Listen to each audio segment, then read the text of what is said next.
Bismillahirrahmanirrahim. Assalamualaikum warahmatullahi wabarakatuh. Alhamdulillah wassalatu wassalamu ala Rasulillah wa ala alihi wa sahbihi wa mawalah, amma ba'du. Pemirsa El Sinta Risalah Iman yang dimuliakan Allah, bertemu kembali dengan kami, saya Badrul Zaman, dan hari ini saya ditemani oleh guru kita Al-Ustadz Kiai Ahmad Salim Mindani. Saya sapa dulu.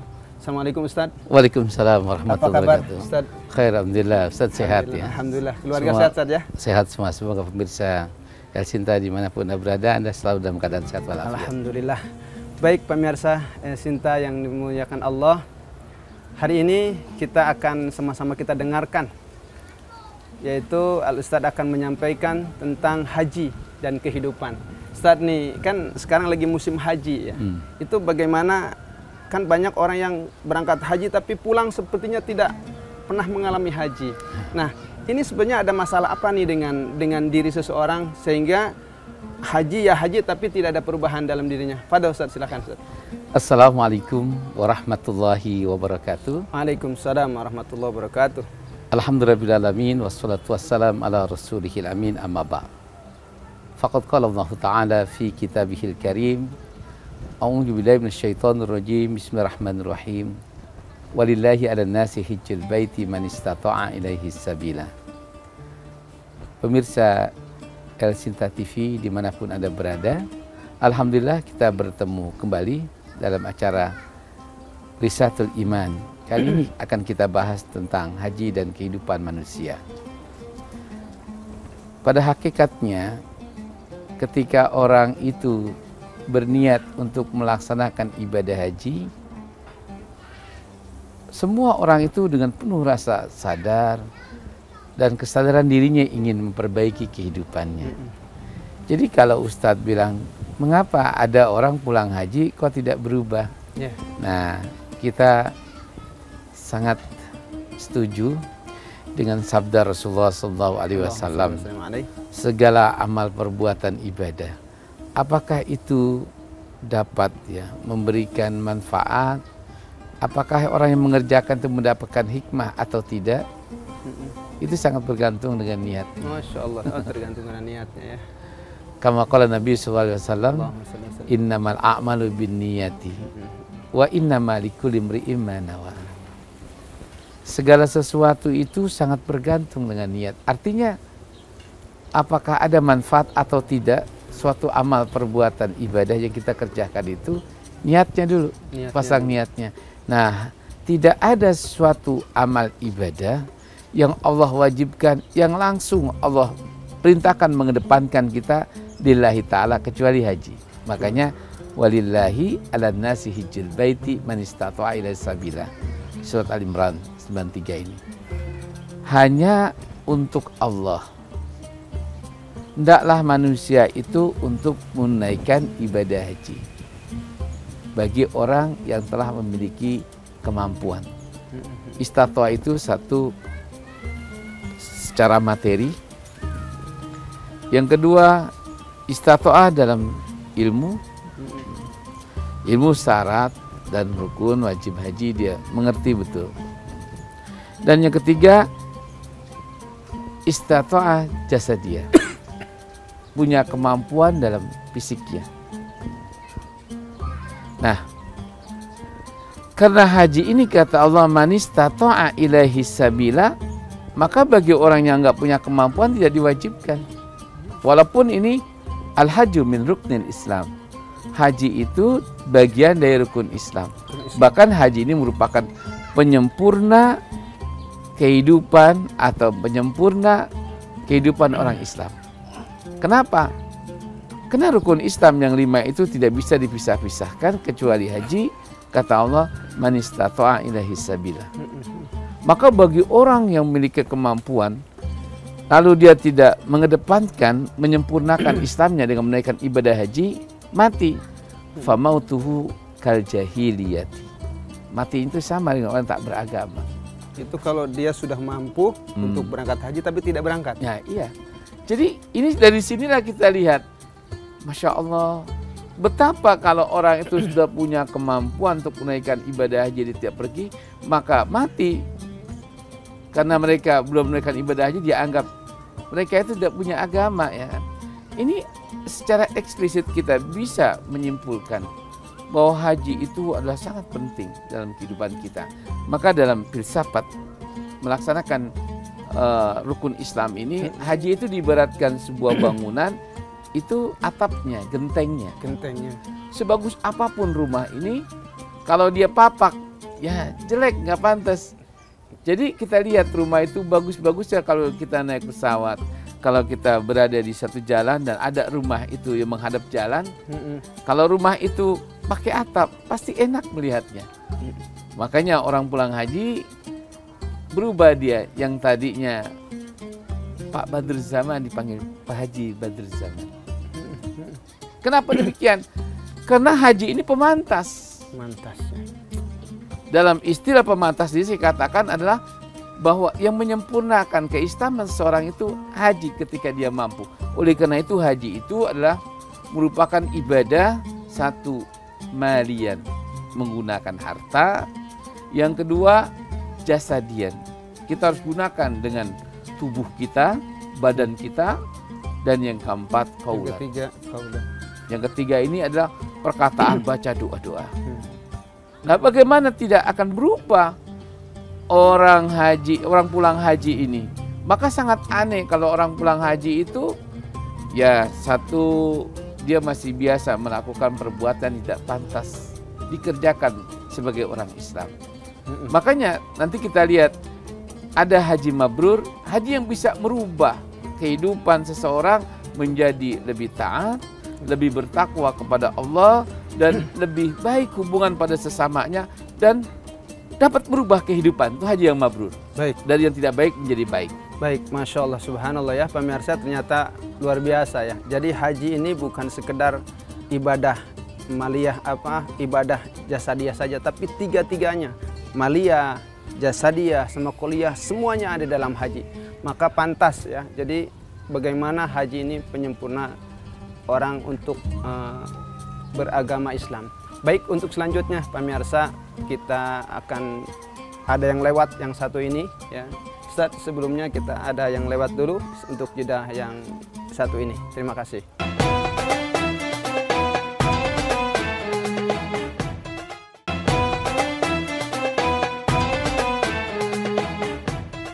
Baik, pemirsa Sinta TV Risalah Iman. Kita lanjutkan dengan yang tadi. Ustaz, ini bagaimana dengan orang ini berangkat haji tadi, tapi tidak ada perubahan dalam akhlaknya, tidak ada perubahan. Apakah itu termasuk atau bagaimana sih ciri yang haji mabrur itu?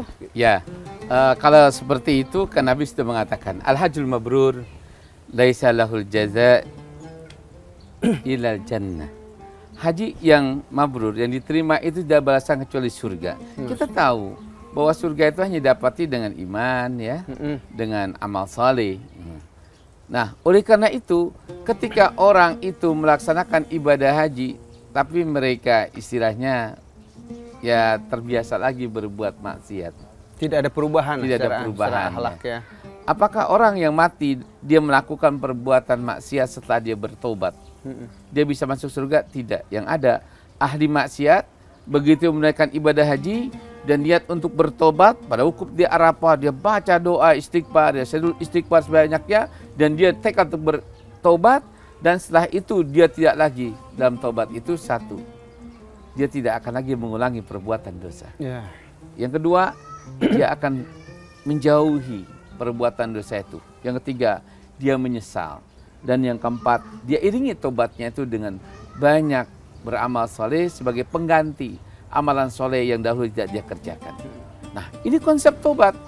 Haji itu sebenarnya adalah pintu untuk bertobat. Maka orang pulang haji ini seharusnya mereka itu mengingatlah apa yang sudah baik harus dia tambahkan kebaikannya itu. Apa yang buruk sebelum dia haji itu harus dia tinggalkan perbuatan keburukannya itu. Itu haji yang mabrur. Maka kalau ada orang pulang haji, ya ngeremi jalan lagi, ya kan, mabok jalan lagi gitu kan, dugem jalan lagi, dapat dipastikan hajinya itu mardud. Mardud, tertolak. Dia tidak diterima oleh Allah. Disinilah makanya pentingnya orang akan menunaikan ibadah haji itu yang pertama saya katakan. Bukan hanya mereka itu istato'ah dalam soal materi. Tapi yang paling penting istato'ah dalam masalah ilmu. Ilmu. Maka kalau Nabi mengatakan, fal amalu bila ilmin mardudatun la tuqbalu. Suatu amal perbuatan dikerjakan tanpa dilandasi dengan ilmu tidak akan diterima. Dan juga sebagaimana perkataan Umar bin Abdul Aziz, ia mengatakan, fal amalu bila ilmin. Suatu amal ibadah yang dikerjakan tanpa dilandasi dengan ilmu, ma yufsiduhu, maka dia akan merusak kehidupannya. Bukan menambah kebaikan. Oleh karena itu pentingnya sebelum kita menunaikan ibadah haji itu, kita lebih dahulu tahu satu, apa sih tujuan orang haji? Ya. Tujuan orang haji itu dalam rangka untuk mereka itu melakukan ketaatan kepada Allah, baik secara maliyah tadi saya katakan, dan dia melakukan ketaatan secara fisik, walaupun panas 47 derajat di bawah tenda yang sangat panas. Tapi kalau dia memang mengatakan saya untuk lakukan hal ini demi untuk ketaatan saya kepada Allah. Jangankan baru triknya matahari sampai 50 derajat atau 51 derajat. Kalau orang itu memang tekad untuk melakukan ketaatan, itu semuanya dia bandingkan. Bagaimana kalau tidak haji saya akan dipanggang oleh api neraka. 57 derajat saja udah kepanasan orang. Bagaimana nanti di akhirat masuk neraka itu yang panasnya mencapai 6.000 derajat. Allahu Akbar. Kayak seperti apa itu? Nah, yang kedua, dia harus tahu filsafat haji itu. Filsafat haji ini kita ada napaktilas melakukan seperti ketaatannya Nabi Ibrahim alaihissalam, Hajar, ya, istri Nabi Ibrahim dan Ismail anaknya.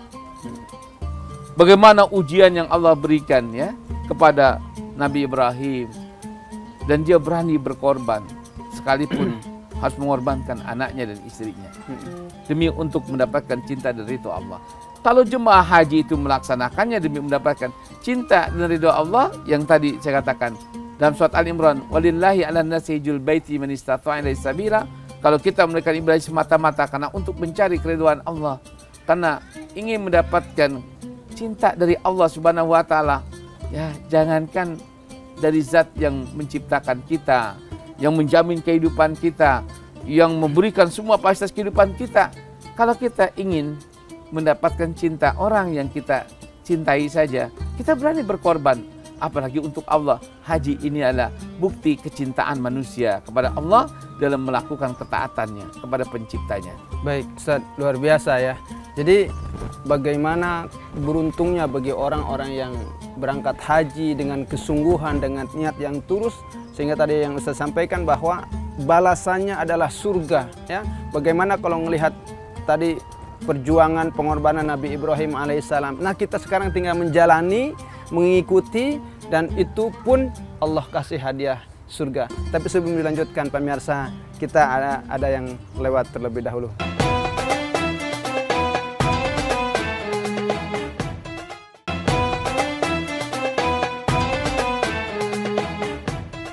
Baik, Ustaz, luar biasa ya. Dari penyampaian dari awal tadi bagaimana kelebihan atau keuntungan bagi orang-orang yang menunaikan haji. Kemudian dia akan memberikan atau menjalani napaktilas daripada perjuangan Nabi Ibrahim alaihissalam. Nah, Ustaz, untuk lebih simpelnya atau kesimpulan dari ibadah haji ini supaya ada korelasi dengan kehidupan kita, seperti apa nih, Ustaz? Sebenarnya sudah kita bisa membacanya dan memahaminya. Tujuan Allah itu mewajibkan kita berhaji dan sebagai penyempurna rukun Islam. Umpamanya dalam surat Al-Baqarah, ya, al-hajju ashhurum ma'lumat. Haji itu kan sudah ditentukan pada bulan-bulan yang dimaklumkan. Faman farada fihinal hajj, maka barang siapa yang mereka sudah berniat untuk menaikkan ibadah haji, satu, fala rofasa, jangan berbuat rofas, berbuat cabul. Bayangkan, jangankan sama wanita yang bukan muhrim, sampai pada istri saja kita dilarang. Artinya ketika orang itu melaksanakan ibadah haji dan sesudah melaksanakan ibadah haji yang tadinya dia itu suka wanita dan itu fitrah bagi manusia. Karena Allah berikan fitrah kepada kita, zuina linnasi hubbus syahwati minan nisa. Dijadikan indah bagi setiap laki-laki itu melihat wanita. Nah, kita lihat di sini, tapi pada waktu orang menunaikan ibadah haji itu diperintahkan untuk menyetop. Apa Ustaz? Kesenangan Ropas itu kita. apa Ustaz? Ropas itu satu dalam perbuatan ya, berbicara cabul. Berbicara kasar gitu ya. Nah, ropas itu khusus mengarah kepada seksual. Oh, iya. Cabul ya. Berkata cabul atau melakukan sesuatu yang membuat orang itu tertarik dengan seks dan sebagainya. Ini ya. Apalagi umpamanya membuka aurat. Coba bayangkan orang yang lagi menunaikan ibadah haji atau laki-laki perempuan, dia terbuka auratnya, pasti dikenakan dam. Larangan. Nah, seharusnya bukan hanya pada waktu orang itu memakai kain ihram. Karena ayat itu menyatakan bagi barang siapa yang sedang menunaikan ibadah haji, ya kan, hendaklah jangan berbuat ropas. Itu satu. Yang kedua, ropas ini memang jelas jangankan kita melakukannya. Hukumnya wala taqrabuz zina. Jangan kau mendekati zina. Maka kalau orang sudah melaksanakan ibadah haji, terus dia masih suka melakukan perbuatan yang melarang pada zina, matanya masih jelalatan, dapat dipastikan berarti tidak merubah kehidupannya. Jadi satu sumber dari segala dosa itu kan adalah biang dosa itu ya ini zina. Yang kedua apalah? Kita lihat wala pusuko, jangan berbuat fasik. Fasik itu dosa ya di bawah zina. Apa contohnya? Ada barang orang diambil, bukan haknya, dia pakai. Walaupun dia itu hanya gitu kan lukotoh, memiliki lukotoh barang temuan, sebaiknya jangan. Walaupun kita hanya memakai, meminjam barang orang, nah ini jangan. Sebaiknya Anda itu minta izin dulu, sebelum diizinkan jangan pakai. Jadi jangankan berbuat umpamanya fasik, mengambil yang bukan hak kita, ya. Apalagi melakukan tindakan perbuatan zalim. Dan kita mengatakan sesuatu yang tidak pantas. Contohnya paling gampang ya, kita melihat orang itu memang jelek kok, kita ucapan dengan suara dan juga ucapan yang buruk, nggak boleh juga. Terus Ustadz gimana nih? Ketika orang kan kalau yang kesana suka ngambil nih kain apa namanya itu yang di Ka'bah itu. Nah, apalagi ya kan dia ambil nyobek. kiswah, dia bisa sobek kan. Padahal kita lihat bahwa haji napak tilas maka Ibrahim Yahudian wala Nasranian. Nabi Ibrahim bukan seorang Yahudi, bukan orang Nasrani, dan bukan juga orang yang musyrik. Tapi siapa Nabi Ibrahim itu? Hanifah Musliman, orang yang lurus dan orang yang selalu berserah diri kepada Allah, Islam.